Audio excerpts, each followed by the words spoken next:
Hello, and welcome to Mode of Cosmic Therapy. I am Paula Andrea Pyle, and I am delighted that you have chosen to stay with me for the next 60 minutes or so during this show, of which I have no idea what's going to take place. I never do. So you're going to get it just like me. I enjoy doing it so much because I learn things every single time that I'm up here. I want to thank Mitzi for being here behind the camera, Sandy in the control room, and again, Margaret, my dear friend, for being on the set with me today.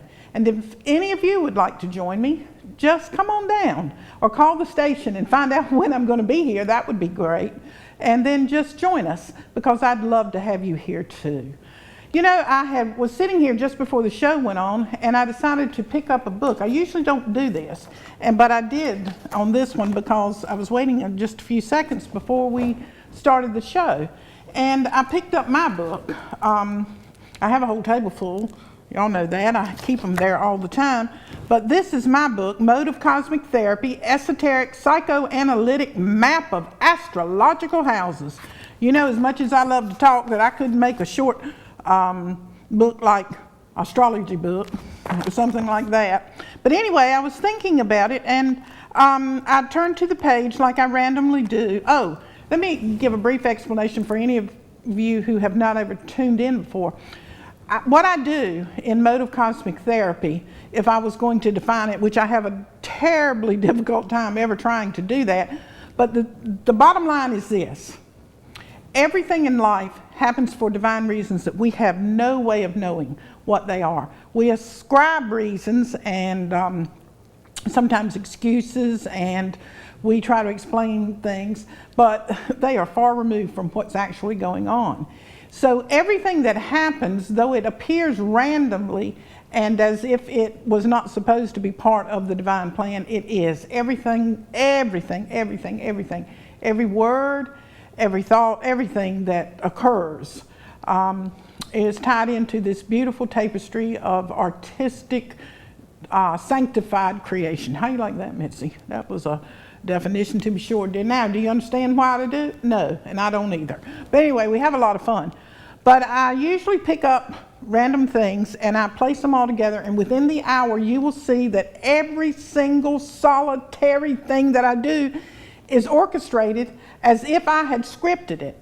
But I haven't scripted it. It is not scripted. It is scripted from above or beyond or below or around or somewhere, and I'm just following it. And that's what the whole thing is about, getting in tune with your script, not trying to live somebody else's script or trying to be outside of the script that is going on in your life. You can't be anyway, but then you end up and blame a lot of things that aren't necessarily true.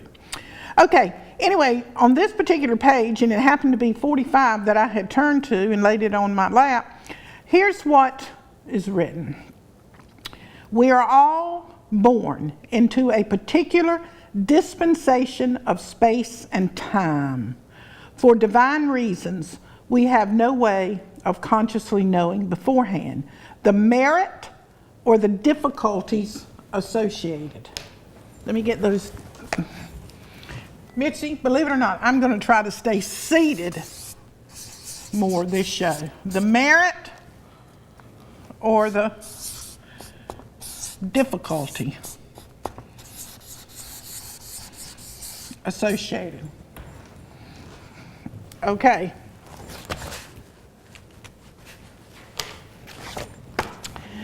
Our birth into this particular dimension of supposed reality brings with it a long and lengthy menu of attributed elements which have gone on before to prepare us for what we will encounter, embrace, envelop, experience while alive.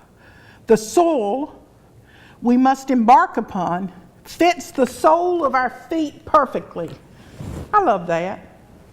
You see right here, this floor in this television station fits my feet perfectly.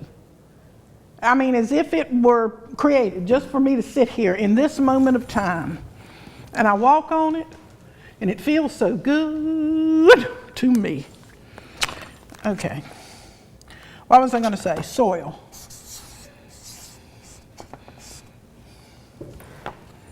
All right. The soil we must embark upon fits our sole of our feet perfectly. The conditions and the surroundings in which the environment has been set up produces the exact path we need to travel. All right, Mitzi. Now let's just stop a minute and let's just break that down. The conditions, and that means these lights and these cameras and the audio equipment that Sandy's running, and all of the furnishings and everything, the air that we're breathing, the sound, the hum that's underneath it, all of that, all of the conditions and the surrounding in which the environment has been set up produces the exact path we need to travel. So I'm not here by accident. And I'm not here simply because I love to do this with all of my heart, soul, mind, body, strength, and every core fibrous cell in my body, and every neuron firing in my brain. I love it. But that's not the reason I'm here. We talked about this reason before, remember? These conditions were set up before I got here, before I was born, before the day ever arrived on July the 22nd, many years ago. This particular moment and dispensation of time was set up, and I was going to be here, and y'all were going to be here, and this is what was going to happen. Now, somebody might say that's predestination, preordination, whatever you want to call it. It is what it is. Life is exactly what it is. We are partaking of it as it unfolds. We have no idea whatsoever what's going to unfold, but we are perfect to the conditions in which we are set. And the people that people our worlds are perfectly fitted for our scenarios that we have to go through and live and experience. We couldn't have any other people other than the ones that we have that we're intimately involved with. That's the thing. Those people were going to be involved in our lives, and there was nothing that we could have done to stop it, and there's nothing that we could do to push it away or make it diminish before it was time. There's people that's going to leave your lives, of course, from death, divorce, and lots of different reasons. But nothing that you have done or nothing that has been done to you has caused those circumstances any more than me. I didn't create these circumstances for me to walk into, but they were created, and I was going to walk into them on this moment in time. That's our life. They say that if you're going to ascribe to that, who knows? We do not know, but let's say the greatest minds of the scientific minds and theorists of today say that something occurred about 13 billion years ago. Something occurred. Whether you call it the Big Bang, whatever you want to call it, whatever you call it, existence came into being out of nothing. All right? Something occurred, they think. And then sometime around 3.5 billion years ago, simple life evolved. Simple, very simple life. And from that, I mean, we are the youngest of that formation. And so all of these things that are and do and have and will occur, we have very little knowledge of what's taking place. But it has happened, and it has evolved, and it has progressed for our treading. Not because we're so special, because we're very insignificant in the scope of things, but we are as significant as it all is. You know, someone asked me the other day, and I was thinking about that too, in the moment that I talked about it, about the purpose of art and music and drama, and why it endures. Why does it endure? You know, some things endure and some things don't. And art and music and drama, especially art, so it's most especially art, and some beautiful, beautiful music does as well. But it endures because there's no purpose for it. People can't use it. See, everything, we humans, we take everything and we use it for our own benefit. But you cannot use art. There is no purpose for it. And so if we're going to go in that direction, we could say that there is no purpose for any of this. None of it. But we're enduring. We're enduring till the end. The Bible says those who endure to the end, they shall be saved. Saved from what? From your own ignorance, from your own self-elevation, from your own ideas that you're going to do something while you're here. You're not going to do any more and any less than what you're supposed to do, and you're not going to be abandoned and abused and neglected and all of those things. You may go through those experiences. I'm not saying that you won't have to go through those experiences, from sexual abuse to physical abuse, mental abuse, financial abuse, marital abuse, all kinds of abuse. You know, as we understand abuse, it does not touch you. It does not touch the essence of you, whatever that is. And the whole trip of being here on this earth is to eliminate all of these felonious, if you will, erroneous, and all of these prefabricated things that we've attached to ourselves and call ourselves. And that came from right from the very beginning when we got a name. I got named Paula, you got named Mitzi. And from that, there started being certain things attached to that name. You know, you were somebody's daughter to some husband and wife who were your mother and father. So you took on these characteristics, but it doesn't have anything to do with you. Nothing. The only thing that has something to do with you is this moment and the unraveling of it, and the detaching away from the idea that you think that you do know something about yourself. And I said it on another show, and I'll say it again. If we could just be as dumb as rocks, and rocks are not dumb. Do not think that at all. They are not dumb in the least. But we, as human beings, we denigrate ourselves and the glory that we possess, this divine, magnificent, sanctified glory that we possess inside of ourselves, outside of ourselves. I mean, we are the walking embodiment of that, by trying to be more than that. Trying to be more. We cannot be satisfied. We cannot be satisfied with what we are in the moment, whatever that is. We're always trying to add to it somehow. And the Bible says don't add a word to this book and don't take a word away from this book. Not that it needs to be, translated literally either. That I'm not inferring that, but I'm saying to be satisfied. Paul said that he traveled in the Bible. St. Paul said he traveled 14 heavens. He went 14 heavens. There's no telling what he was able to see. He couldn't possibly even communicate that.